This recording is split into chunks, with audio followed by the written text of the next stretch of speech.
guys! Welcome back to Mom Donut TV, and for today, we are going to continue our video tutorial on the Deped format for Innovation and IGP, and this is already our part 2. And if you can recall, nagkaroon nga tayo ng part 1 nitong ating video tutorial kung saan I have discussed to you the parts of the innovation proposal as well as the examples for each part. So, kung hindi mo pa yun napanood, ay go ahead and look for the video in my channel. Andyan lang yan kasi kukunti pa lang naman po yung videos natin. So, for sure, mabilis mo lang mahanap yung ating Deped format for innovation video tutorial. Okay? And if you are ready, let us now proceed to the part 2. We are now going to discuss the format for income generating projects. So as promised, ay i-discuss ko na ito ngayon, and at this point I would like to thank lahat po ng nanood ng aking video tutorial for the innovation proposal, and thank you din sa mga nag-message at ayun na nga, nagsabi na sana ay isunod ko na daw itong income generating project. So here it is, mga moms and sirs. I hope na makatulong ulit sa inyo itong video na to. What do we mean by income generating project? Ano nga ba ang income generating project? Well, by definition, used to describe an activity that makes money to finance a program or a project. In short, ang ating IGP ay ginagawa upang magkaroon tayo ng pera na magagamit natin to finance a program or a project. Why should schools or proponent generate their income? Kailangan bang gumawa ng IGP? Why? So, the answer is to be able to 1. Improve school facilities, 2. Offer scholarships to poor children, and 3. Finance a project or innovation in school. So, ibig sabihin po niyan, kung kayo po ay merong innovation proposal, pwede nyong gamitin pang-finance doon or pang-fund doon sa inyong innovation ang inyong kikitain dito sa inyong IGP. So, pwede po yun. Alright? What are the typical resources a school might possess? Ano-ano nga ba yung nandun sa school natin na pwede nating gamitin sa paggawa ng ating IGP? We have natural resources, human resources, physical resources, financial resources, and intangible resources. So these are the typical resources a school might possess. One is natural resources like land, water, trees, and the like. So halimbawa, if your IGP is on agricultural activities, halimbawa is horticulture or plant cultivation, so the proponent can make use of the school's natural resources such as land, water, trees, and the like. For human resources naman, teachers and students can of course manage the IGP. Physical resources, these refer to buildings or equipment. The proponent may use the agricultural equipment of the school. Kung halimbawa, agricultural activity yung IGP. For financial resources naman, of course, these refer to money. So the proponent may look for sources to fund the project from school alumni and other stakeholders. And for the last, intangible resources.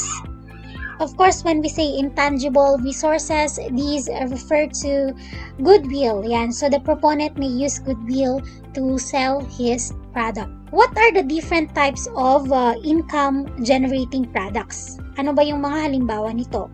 When we say income generating products, these are the example. If the IGP is on horticulture, so ang mga gagamitin mo dyan could be vegetables, herbs, spices, and nuts. Ang mga pwedeng maging income generating products are plants or seedlings, condiments, pickles, peanut butter, and dried herbs. So, yun yung mga pwede mong ibenta. If ang ginamit mo naman ay fruits, so ang mga pwedeng maging income generating products naman dyan ay jam, juice, or fruit wine. Pwede din pong mushrooms. Ayan, so merong mga IGP din na nagbebenta ng mushrooms. Next, if your IGP is facility-based. Syempre, ang ibebenta mo dyan ay services. There are a lot of different income-generating products at syempre, it will depend on the nature of your income-generating project. So, depende na lang yun sa'yo kung ano yung pwede mong magamit na resources in your school para pagkakitaan. Okay? Now, let us look into the different parts of the income-generating project proposal, Deped format. Ang first part po natin ay ang project summary information. So, sa project summary information, we have 7 parts. We have the project title, the proponent, the address or the project site, contact persons, number of beneficiaries, total project cost, and of course, your source of funds. Okay? So, dito sa ating IGP, medyo mas marami yung parts po niya compared sa innovation proposal. Let's now take a look at an example of the project summary information. Ayan. So, here's an example of the project summary information, Roman numeral 1. Project title, nakabold po yan. Parang ang format po nito, like yung font style, font size, page margins, is the same with the innovation. So, kung nakalimutan mo na yon, ay pwede mong balikan yung ating video tutorial on innovation. So, the same siya. So, ayan, ang project title nitong example natin ay Project Add to Carts, which is also an acronym for Advertisements to Continually Augment Resources for Technology-Mediated Simulcasts. And name of proponent, of course, the name of proponent, your name, your designation, and your station. Next, address or project site is kung saan po located yung inyong IGP. So, nakalagay naman dyan yung location ng IGP. After that, yung pang-apat na component is project contacts. Again, dito sa project contacts, maximum of 3 po yung ilagay natin. So, the same pa rin siya. You need to put the name, the position, designation, and of course, the working contact numbers, and the most important is the role of that person in your project. So you have to specify that. Okay? After project contacts is the number of beneficiaries. And of course, total project cost. Finally, yung ating source of fund. Now, let's proceed to the next part. Roman numeral 2, of course, is our rationale. So, ano ba yung itsura ng rationale natin sa IGP? It's, of course, the same with the innovation. Dito, you need to construct paragraphs that tells about why you are conducting the IGP. Okay, what's the essence of conducting the IGP? So, example, ito. 3 paragraphs siya. So, in your rationale, you need to provide sufficient information and sufficient data of why you need to conduct the IGP. And of course, in your rationale, you need to provide also the information on what will you do with the fund or how are you going to utilize the fund that you will get from your IGP. Okay? Now, we are done with part 2. Let's proceed to part 3. Part 3 is the project objectives, in which you are going to write the general as well as the specific objective. So here's an example. Okay, so number 1 is general. It's a 1-sentence paragraph that states the aim of your IGP. And number 2 is the specific objectives. Again, your objectives will of course depend on the type of income generating project that you're going to do, and the number of your specific objectives will also depend on your main objective. But the thing here is, do not forget to state your general and specific objective on the part 3 of your IGP proposal. The next part is the project description. So, ano naman ang makikita sa project description? In here, you need to be specific on the what, how, why, when, and where of your IGP. The project description is also written in a paragraph form. So, now let's proceed to the next part. The next part is the mechanics and implementation, which is also divided into 3. So, meron tayong pre or before, then meron tayong during, and meron din tayong post or after implementation. So, kailangan i-detalya natin yung tatlong yan at ilagay natin kung ano-ano ba yung mga mangyayari, what will happen sa pre, during, and post. Let's take a look at the example. Ayan. So, ito yung halimbawa natin sa mechanics and implementation. Meron tayong one-sentence introduction. So, as you can see, the proponent enlisted all the things that he would do during the pre-implementation of the project of the IGP. And after the pre, ayun na nga, nilagay din niya yung during. If you notice, doon sa during niya ay isa lang. So again, as I've said a while ago, income generating project is really personalized. So depende yan sa IGP mo kung ilang steps ba yung gagawin mo sa implementation, and what you need to do is just to include everything and of course explain everything that you will do doon sa pre, post, and during. The next part is the expected output. So meron din siyang dalawang part. First is the production capacity and expected outputs, and second is the projected summary of gross sale of products. Ito na, dito na sa expected output is you will try to estimate kung magkano yung sa tingin mo ay kikitain ng iyong IGP. So let's look at an example of this one. Ayan. So ito sa production capacity and expected outputs, pwede din po tayong maglagay dito ng ating mga pictures or snapshots kung ano yung magiging itsura ng expected outputs nyo. So, yan yung sa kanyang production, capacity, and expected outputs. Tingnan naman natin yung letter B niya.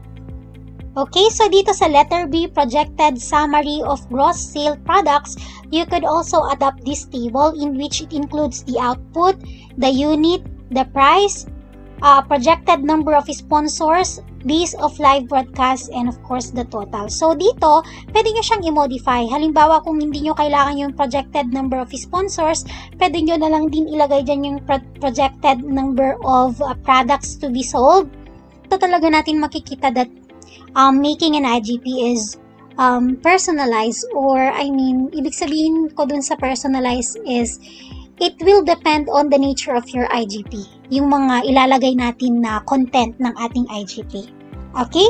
The next part, Roman numeral 7, is the work plan of activities, and it can be presented in table form. So, ito yung mga laman niya. We should be able to find here our major activities, persons responsible, and the time frame or duration, which may be divided by quarter. And it can be presented in a table or Gantt chart. So, para mas mapadali, I suggest that you use the Gantt chart. Yung Gantt chart na ipinakita ko noon sa innovation proposal, you can use that also to make your work plan of activities in your IGP. So, here's an example. Ayan. So, nakikita nyo, the most important tip here is for you to include all the activities from the preparation up to the auditing. Okay? Kung ano yung activity mula umpisa hanggang matapos yung iyong IGP, kailangan nakalagay dito sa work plan of activities. The next part is the budgetary requirements. Ito. Dito na naman po sa budgetary requirements, marami din siyang parts. First, for production project, we should include the particular item, the period, and the cost. Next, for equipment, supplies, tools, and implements, ang ilagay naman natin are the particular item, description, and the cost. For administrative expenses, ang ilalagay din naman natin dyan ay the monitoring and evaluation and training on financial record keeping. So, importante na meron itong lahat dito sa ating Roman numeral 8 or budgetary requirements. Ngayon, ano bang itsura nito? Paano mo ba siya gagawin? Let's look at the example for this part. Okay? So, pwede mo siyang gawin in table form gaya nito para mas organized siya. Okay? Since there are particulars that you need to include for each part. Halimbawa, sa letter A, for production project, kailangan ilagay yung particular item, yung period, at saka yung cost. So, for this certain IGP, ang kanyang particular item for production is internet data connection, period, gaano katagal, 5 months, and the cost is 2,995 pesos. For letter B naman, ano yung mga equipment, supplies, tools, and implements na gagamitin mo? Again, you can use this table in which it already includes the particular item, the item description, and the total amount. So, sa item description, dapat meron yung unit, quantity, and the unit cost. For the administrative expenses, yun na nga yung monitoring and evaluation tool or the M&E tool. Ayan, pwede nyo din gamitin yung table na nandito, which include the particular item, the item description, and the total amount. So, ganun lang. I-table form lang po natin yung ating Roman numeral 8 or the budgetary requirements. At kailangan kompleto siya. Now, let's proceed to the next one. I think it's Roman numeral 9. Project operational description, which is medyo mahaba dahil A to D siya. So, we have A for market, B for technical, C for organization and management, and D for financial. Okay? So, it is important na mailagay po natin lahat itong mga ito sa part na ito ng ating IGP. Marami man siya tingnan, pero short lang siya kapag ginawa na natin. Kasi, most of it is iti-table form natin. So, as I was saying a while ago, pwede nating i-table yung ating project operational description. So, dito sa market, project description is of course kung tungkol saan yung project mo. Target market, ang target niya dito is business enterprises kasi sila yung kanyang magiging pagkukuhanan. Okay? Siya yung magiging kliyente niya, yung target market niya. Next, price and pricing. Terms of sale is wholesale. Projected sale volume is 5 business enterprises subscribed for 25 days for a total amount of 6,215.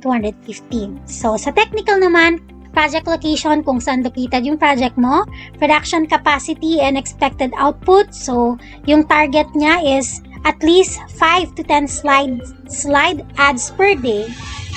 For the technical production processes, you will need to narrate all the technical production processes that will take place in the implementation. Now, let's proceed to letter C. Letter C is organization and management. Ayan. Dito naman, it will be presented not in a table form but with the use of graphical illustration. So, ayan. You will need to present the organizational chart for your project. Okay? So, of course, ang nasa top niyan is the proponent or the project manager, and then the assistant project manager, and of course, andyan din yung ating consultant, then sa baba yung iba't ibang unit natin, like the financial management unit, the sales unit, and the creative unit. So, it doesn't necessarily mean na kailangan ay ilagay po ninyong lahat itong mga sinasabi kong unit. Dahil once again, the content of your IGP will depend on your IGP itself. So, that is now up for you to decide kung ano ba yung mga components na kailangan mo sa iyong organization and management structure. So, sa financial naman, ang kailangan ilagay ay the capital requirement, source of funds, investment cost, and the projected income statement. So, if you notice, the capital requirement is the same with the investment cost. Tapos, yung projected income statement is yung magkano yung sa tingin mo ay kikitain mo after the implementation of your IGP. Okay?